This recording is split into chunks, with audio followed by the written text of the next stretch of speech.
کبھی کبھی اللہ تعالیٰ ایسی خواہشات ہمارے دل میں لگا دیتا ہے جنہیں ملنا ہمارے نصیب میں نہیں لکھا ہوتا۔ کیوں؟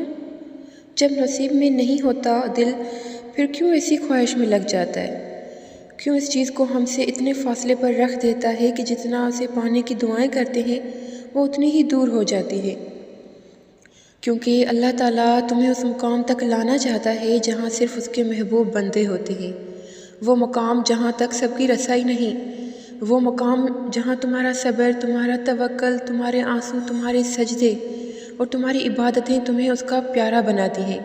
اور ہر کوئی تو اس کا پیارا نہیں ہوتا نا، اور تب اپنے لیے مانگتے مانگتے تم اس رستے پر چل پڑتے ہو جس کے آخر پر وہ تمہارا منتظر ہے۔ تم نے دعا مانگی، تمہیں لگ رہا ہے کہ قبول ہوگی یا نہیں، مگر کبھی کبھی اللہ تعالیٰ تمہاری نہ سن کر تمہیں تکلیف میں ڈالتا ہی اس لیے ہے۔ وہ تکلیف ایک وجہ ہوتی ہے اللہ کی طرف سے جو تمہیں صبر کرنے کا حوصلہ دیتی ہے، اور یہی تمہاری دعاؤں کی قبولیت ہے، یہی التجاؤں کا جواب ہے، اللہ کا جواب۔ وہ بھی یہی چاہتا ہے، وہ بھی تمہیں دینے کے لیے راضی ہے، وہ بس تمہیں سننا چاہتا ہے۔ یہ وقت آزمائش ہے، تمہاری آنکھیں راتوں کو گیلی ہوں گی، دل ہزار بار ٹوٹے گا، صبر بھی آزمایا جائے گا، امتحان میں ڈالا بھی جائے گا، لیکن یہ وقت بھی گزر جائے گا۔ ہر مشکل کے ساتھ آسانی ہے، یہ مشکل تو بس تھوڑی دیر ہی ہے۔ صبر تمہیں توڑ دے گا، تمہاری روح کو جھنجھوڑ دے گا، تمہارے وجود کو ریزہ ریزہ کر دے گا، تمہیں اتنا تھکا دے گا کہ تمہیں لگے گا جیسے یہی تمہاری کہانی کا اختتام ہے۔ لیکن تم پھر بھی دعا مانگنا مت چھوڑنا، تم پھر بھی اللہ کو پکارنا مت چھوڑنا۔ آزمائشیں تمہیں اللہ کی محبت کے لیے آگے بڑھنا سکھاتی ہیں، تمہیں اللہ کا وعدہ یاد رکھنا ہے، تمہیں یہ یاد رکھنا ہے کہ اللہ صبر کرنے والوں کو پسند کرتا ہے اور صبر کرنے والوں کے ساتھ ہوتا ہے۔ تمہیں یہ کبھی نہیں بھولنا کہ اللہ نے صبر کرنے والوں کو ہمیشہ ساتھ نبھانے کا وعدہ کیا ہے۔ تمہیں اللہ کے وعدوں پہ یقین رکھنا ہے اور آگے بڑھنا ہے، کیونکہ معجزے توکل کرنے والوں کے لیے ہی ہوتے ہیں۔ صبر بس کن کہنے سے پہلے کی آزمائش ہوتی ہے۔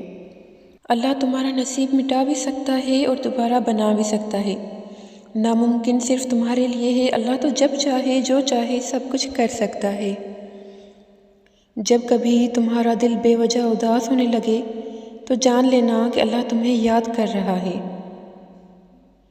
سجدوں میں بہتے ہوئے آنسو ہی اللہ کو تمہارے صبر کی گواہی دیں گے، اور پھر کن کے معجزے بھی ہو جائیں گے۔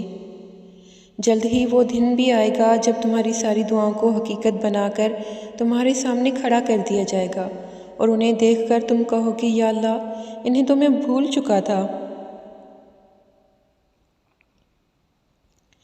اور تیرا رب بالکل بھی بھولنے والا نہیں۔ پتہ ہے سب سے حیرت والی بات کیا ہے؟ کہ وقت گزرنے کے ساتھ ساتھ کچھ دعائیں ایسی ہوتی ہیں جو ہم بھول جاتے ہیں، جنہیں ہم مزید مانگنے کی ہمت نہیں رکھتے، اور ہمیں لگتا ہے اب وہ کبھی بھی قبول نہیں ہوں گی۔ لیکن اللہ کبھی بھی کچھ بھی نہیں بھولتا، ہم ہی مانگ کر تھک جاتے ہیں اور پھر ان دعاؤں کو اپنے حافظے سے نکال دیتے ہیں۔ لیکن اللہ کو سب یاد ہوتا ہے کہ تمہیں فلاں جگہ بیٹھ کر فلاں کام کرتے ہوئے فلاں چیز اللہ سے مانگنی تھی، پھر وہ تمہاری ان ماضی کی دعاؤں کو تمہارے حال کی دعاؤں کی مقبولیت کا وسیلہ بنا دیتا ہے اور تمہیں نواز دیتا ہے۔ تو اگر کبھی زندگی میں گرتے گرتے سنبھل جاؤ، یا اگر کوئی ایسی چیز مل جائے جس کا ملنا تمہیں ناممکن لگتا تھا، تو یاد رکھنا کہ یہ تمہاری انہی دعاؤں کا صلہ ہے جو تم کبھی اللہ سے گڑ گڑا کر مانگا کرتے تھے۔ دعائیں تو آخری سانس تک تمہارے کام آتی ہیں، کبھی بلاؤں کو ٹال کر، کبھی بچھڑے ہوئے کسی ساتھی سے ملوا کر، کبھی روتے ہوئے کو ہنسا کر، تو کبھی روح کو بے وجہ کے سکون سے بھر کر، کبھی دل بدل کر تو کبھی نصیب پلٹ کر۔ جو تمہارے طریقے سے پوری نہیں ہو پاتی، وہ دعائیں پھر اللہ کے طریقے سے پوری ہوتی ہیں، اور اس سے بہترین طریقہ تو کسی کا نہیں ہوتا۔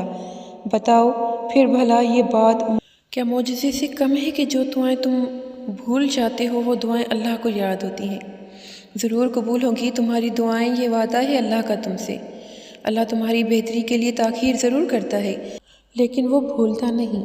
اللہ کو بہت پسند ہے جب اس کا بندہ تھک ہار کر اس کے در پر بیٹھ جاتا ہے اور وہ صرف اس سے مانگتا ہے۔